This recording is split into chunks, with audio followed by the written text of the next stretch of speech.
नमस्कार दोस्तों, आपका बहुत बहुत स्वागत YouTube channel teaching learning event with Anil पर। मैं आप लोग के बीच में उपस्थित हूँ महत्वपूर्ण अपडेट के साथ। ये अपडेट है और महत्वपूर्ण जानकारी है Haryana teacher eligibility test 2023 H TET से संबंधित।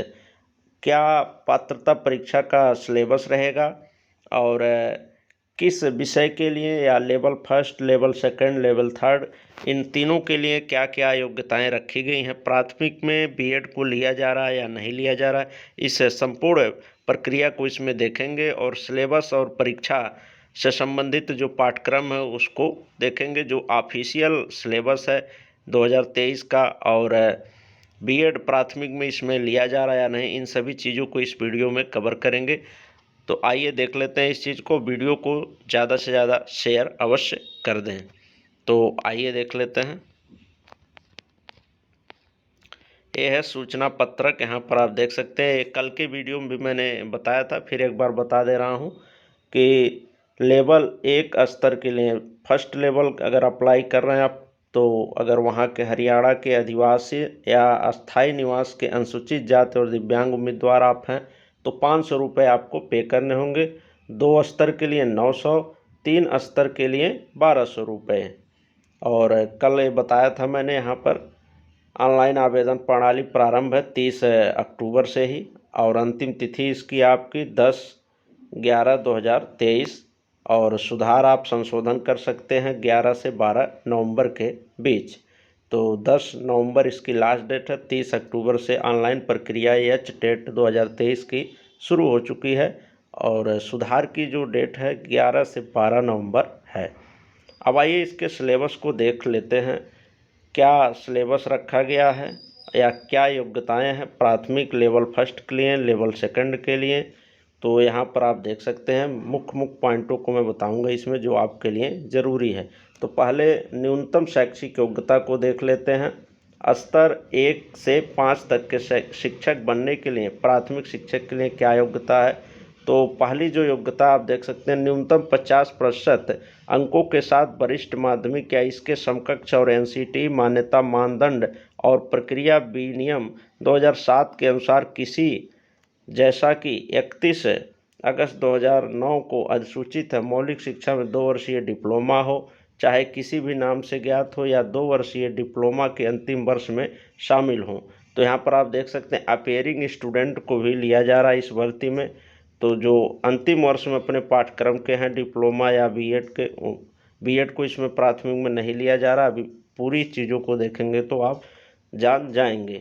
तो ये पहला पॉइंट है जिसमें बताया जा रहा है कि अगर आप डिप्लोमा किए हैं और अंतिम वर्ष में है 2 वर्षीय शिक्षक डिप्लोमा, तो आप इस को फॉर्म को अप्लाई कर सकते हैं।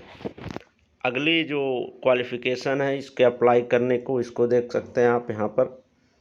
न्यूनतम 45% अंकों के साथ वरिष्ठ माध्यमिक या इसके समकक्ष और एनसीटी मान्यता मानदंड और प्रक्रिया विनियम 2007 के अनुसार मौलिक शिक्षा में 2 वर्षीय डिप्लोमा हो, चाहे वो जिस नाम से हो, उत्तीर्ण हो, या 2 वर्षीय डिप्लोमा के अंतिम वर्ष में हो। यहाँ पर ये चीज़ें कही जा रही हैं। अगली जो योग्यता इसको देख लेते हैं। न्यूनतम 50% अंकों के साथ वरिष्ठ माध्यमिक या इसके समकक्ष और 4 वर्षीय मौलिक शिक्षा स्नातक हो या अंतिम वर्ष में शामिल हो। तो यहाँ पर हर पॉइंट में आप देख रहे हैं अपेयरिंग स्टूडेंट की बात की जा रही है, जो अंतिम वर्ष में उनको भी लिया जाएगा, वो भी फॉर्म अप्लाई कर सकते हैं। न्यूनतम 50% अंकों के साथ वरिष्ठ माध्यमिक या इसके समकक्ष और 2 वर्षीय शिक्षण डिप्लोमा में उत्तीर्ण हो या अंतिम वर्ष में प्रविष्ट हो। ये देख सकते हैं स्नातक और 2 वर्षीय प्राथमिक शिक्षा डिप्लोमा उत्तीर्ण हो या अंतिम वर्ष में शामिल हो। तो ये प्राथमिक शिक्षक की योग्यता है। तो इसमें स्पष्ट रूप से जान लीजिए, जो प्राथमिक शिक्षक की योग्यता है उसमें DLED, अगर आप अदर स्टेट से हैं तो DLED को लिया जाएगा, और जिसको BTC, पूर्व नाम इसका BTC है, BTC पहले कहा जाता था। और उसके बाद से आप अगर BLED किए हैं, BLED एक होता है, उसको आपने कर रखा, तब भी आप प्राथमिक शिक्षक के लिए इसमें अप्लाई कर सकते हैं। बीएड इसमें नहीं लिया जा रहा है, ये आप ध्यान दीजिएगा। बीएड को प्राइमरी में नहीं लिया जा रहा है। आगे देख लेते हैं। और जो योग्यता है अगली टीजीटी की। तो इसमें जो लेवल फर्स्ट है ध्यान दीजिएगा, उसमें प्राथमिक स्तर की बात की गई है 1 से 5 तक के शिक्षक के लिए। और लेवल 2 में यहाँ पर आप देख सकते हैं लेवल 2 में 6 से 8 तक को यहाँ पर लेवल 2 कहा जाता है। यहाँ पर बताया गया स्तर 6 से 8 तक के शिक्षक बनने के लिए प्रशिक्षित स्नातक शिक्षक टीजीटी सामाजिक विज्ञान, यहाँ सिलेबस दे रखा है विषय वाइज। तो इसमें आप ग्रेजुएशन हो संबंधित विषय से और बीएड हैं तो अप्लाई कर सकते हैं, यहाँ पर दिया गया है। ऐसे विज्ञान की यहाँ योग्यता आप देख लीजिए, दूसरे विषय वाइज चीज़ों को यहाँ पर स्पष्ट किया गया है। तो टीजीटी साइंस विज्ञान किसी मान्यता प्राप्त विश्वविद्यालय से ऐच्छिक या ऑनर्स विषय के रूप में विज्ञान में और BTC oblique JBT DElEd oblique DEd में विज्ञान शिक्षण विषय के रूप में न्यूनतम 50% अंकों के साथ स्नातक डिग्री हो तो आप टीजीटी के लिए अप्लाई कर सकते हैं।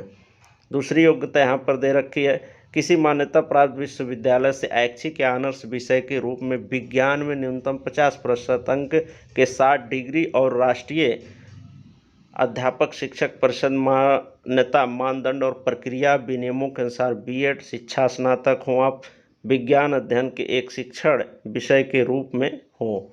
अगली जो योग्यता है यहाँ पर आप देख सकते हैं, विज्ञान में न्यूनतम 50% अंकों के साथ 4 वर्षीय मौलिक शिक्षा का स्नातक बीएलएड हो। तो बीएलएड अगर आप हैं, बीएड अगर आप हैं या डीएलएड आप हैं या डीएड हैं तो इन टीजीटी 6 to 8 जो टीजीटी साइंस अप्लाई कर सकते हैं टीजीटी साइंस में या टीजीटी के लिए ग्रेजुएशन होना इसमें अनिवार्य है। और इसमें बीएड डीएलएड जेबीटी डीएड सभी को लिया जा रहा है, ये ध्यान दीजिएगा। केवल प्राथमिक में बीएड को सम्मिलित नहीं किया गया है। विज्ञान में न्यूनतम 50% अंकों के साथ 4 वर्षीय एकीकृत बीए या बीएड हो, ये भी मान्य है यहाँ पर। और विज्ञान विषय में कॉम्बिनेशन क्या है, क्या पीसीएम वाले विज्ञान में अप्लाई कर सकते हैं, तो यहाँ स्पष्ट है कि कर सकते हैं। आप देख सकते हैं बीएससी के मामले में निम्नलिखित में से न्यूनतम 3 विषयों का संयोजन होना चाहिए। कौन कौन सा? पहला आपका भौतिकी है, दूसरा है रसायन विज्ञान, वनस्पति विज्ञान, प्राणी शास्त्र और गणित यानी मैथ, यानी पीसीएम फिजिक्स केमिस्ट्री मैथ भी आपका है तो साइंस में अप्लाई कर सकते हैं। या विज्ञान में जूलॉजी बॉटनी केमिस्ट्री है, साइंस में आपका बीएससी में तब भी अप्लाई कर सकते हैं विज्ञान विषय के लिए। और टीजीटी गणित के लिए यहाँ पर योग्यता दी गई है, किसी मान्यता प्राप्त विश्वविद्यालय से गणित में 50% शिक्षण विषय के साथ आप उत्तीर्ण हो और एक किए हो बीटीसी जेबीटी डीएलएड बीएड, इन सभी को यहाँ पर लिया जा रहा है। नीचे यहाँ पर देख सकते हैं बीएड का भी जिक्र किया गया है कि किसी मान्यता प्राप्त विश्वविद्यालय से ऐच्छिक या ऑनर्स विषय के रूप में गणित में न्यूनतम 50% अंकों के साथ डिग्री और राष्ट्रीय अध्यापक शिक्षक परिषद विनियम के अनुसार बीएड ऑब्लिक बीएड गणित एक शिक्षण विषय के रूप में हो, यानी तीनों वर्ष में गणित आपने लिया है तो आप टीजीटी गणित के लिए अप्लाई कर सकते हैं। इसी प्रकार से आप देख सकते हैं लेवल 3 जिसको पीजीटी बोला जा रहा है उसके लिए क्या योग्यता है ये आगे बताते हैं उसको भी। पीजीटी यहाँ पर आप देख सकते हैं post graduate teacher PGT, post graduate teacher PGT, यहाँ पर विषय सब दिए गए हैं, अंग्रेजी है, हिंदी है, भूगोल है, मनोविज्ञान, इतिहास, समाजशास्त्र, गृह विज्ञान, पंजाबी। ठीक, तो इसकी योग्यता है कि आप बीएड डिग्री किए हों और संबंधित विषय में स्नातकोत्तर हों, पीजी हों तो आप अप्लाई कर सकते हैं। ऐसे यहाँ पर देखिए योग्यताएं दी गई हैं, पीजीटी जीव विज्ञान की, पीजीटी भौतिकी की, यानी जैसे भौतिकी आप पीजीटी अप्लाई करना चाहते हैं तो आप एमएससी हों फिजिक्स से और बीएड हो तो अप्लाई कर सकते हैं इसको आसानी से। तो ये रही योग्यताएं आपकी पीजीटी, टीजीटी और लेवल 1, लेवल 2, लेवल 3 से संबंधित हरियाणा टेट की जो मैंने आपको बताया। तो योग्यता बताया मैंने, पाठ्यक्रम अभी बचा है, पाठ्यक्रम को आइए देख लेते हैं पाठ्यक्रम में क्या क्या चीज़ें दी जाएंगी। पाठ्यक्रम यहाँ पर आप देख सकते हैं स्तर 1 कक्षा 1 से 5 तक प्राथमिक शिक्षक बनने के लिए, ठीक, बहुविकल्पीय प्रश्न आएंगे 150। परीक्षा की अवधि 2.5 घंटे होगी, ठीक, 2 घंटे 30 मिनट की होगी।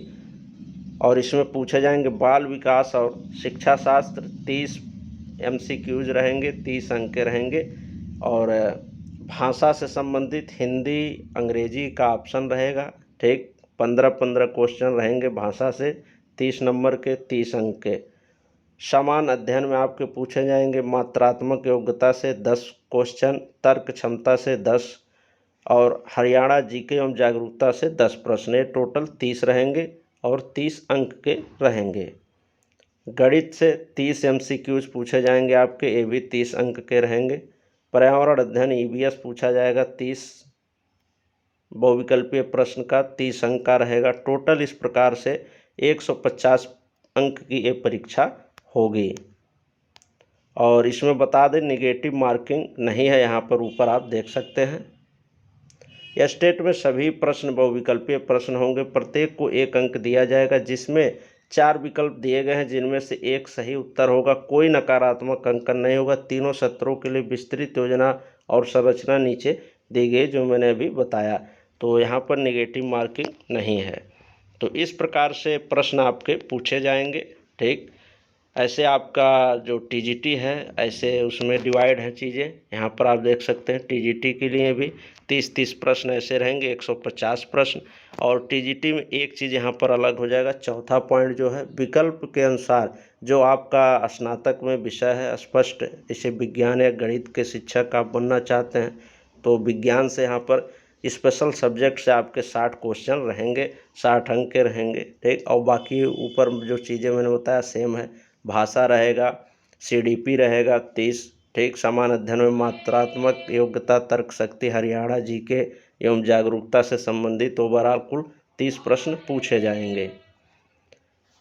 ऐसे ही आपका स्नाकोत्तर है, स्नाकोत्तर में भी देख लेते हैं, जिसको लेवल 3 PGT यहाँ पर कहा जा रहा है। उसमें भी बस चौथी पॉइंट अलग है, विकल्प के अनुसार विशिष्ट विषय का 60 अंक रहेगा। जैसे आप फिजिक्स से अप्लाई किए हैं PGT, तो आपके फिजिक्स से विषय से संबंधित 60 प्रश्न पूछे जाएंगे, बाकी कॉमन ही रहेगा। बाल विकास, हिंदी अंग्रेजी, सामान्य अध्ययन, मात्रात्मक योग्यता, रीजनिंग, तर्क शक्ति, जीके, हरियाणा का एंड जागरूकता, ये सभी ओवरऑल 30-30 प्रश्न रहेंगे।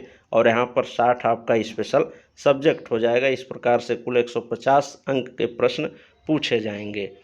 तो मुझे लगता है आप लोग को चीज़ें समझ में आ गई होंगी कि जो सिलेबस है लेवल 1, लेवल 2, लेवल 3 का क्या है और योग्यता इनकी क्या है, सभी चीज़ें स्पष्ट हो गई। यहाँ पर पासिंग मार्क भी देख लीजिए, पासिंग मार्क कितना रखा गया है।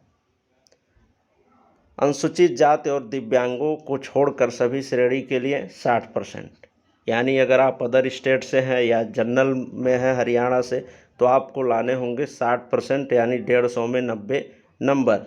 और हरियाणा या अस्थायी निवासी अनुसूचित जाति और दिव्यांग है तो 55 अंक यानी 82 अंक लाने होंगे। अन्य राज्यों के अनुसूचित जाति और दिव्यांगों के लिए 60 और 90, यानी सब ये लोग अन्य राज्य वाले जनरल में काउंट किए जाएंगे, तो उनको वहाँ पर 90 अंक उत्तीर्ण होने के लिए परीक्षा को लाना होगा। और जो वहाँ के निवासी हैं, उन जो रिजर्व कैटेगरी के हरियाणा के हैं, उनको 82 अंक यानी 55% लाना होगा। और यहाँ पर नकारात्मक अंकन नहीं, परीक्षा में कोई नकारात्मक अंकन नहीं होगा। तो मुझे लग रहा है मैंने सभी चीज़ों को आपके बीच रखा और स्पष्ट रूप से बता दिया है। वीडियो हेल्पफुल लगी हो तो लाइक शेयर और चैनल को सब्सक्राइब कर लें ऐसे ही महत्वपूर्ण अपडेट को प्राप्त करने के लिए। और जिसमें मैंने पाठ्यक्रम, योग्यता और कौन इस फॉर्म को भर सकता है, BEd प्राथमिक में है या नहीं है, सिलेबस, पाठ्यक्रम की चर्चा कर ली है, कितने प्रश्न किस विषय से पूछे जाएंगे। इतनी विस्तृत वीडियो आपको पूरे YouTube चैनल पर नहीं मिलेगी, तो इसको आप लोग ज़्यादा से ज़्यादा शेयर करें, लाइक करें। और अभी कोई क्वेरी हो, कोई जानकारी आपको ना समझ में आ रही हो और आप लेना चाहते हो जानकारी, तो कमेंट बॉक्स में कमेंट अपनी समस्या को अवश्य लिखें, साथ समय उसका रिप्लाई दिया जाएगा। धन्यवाद।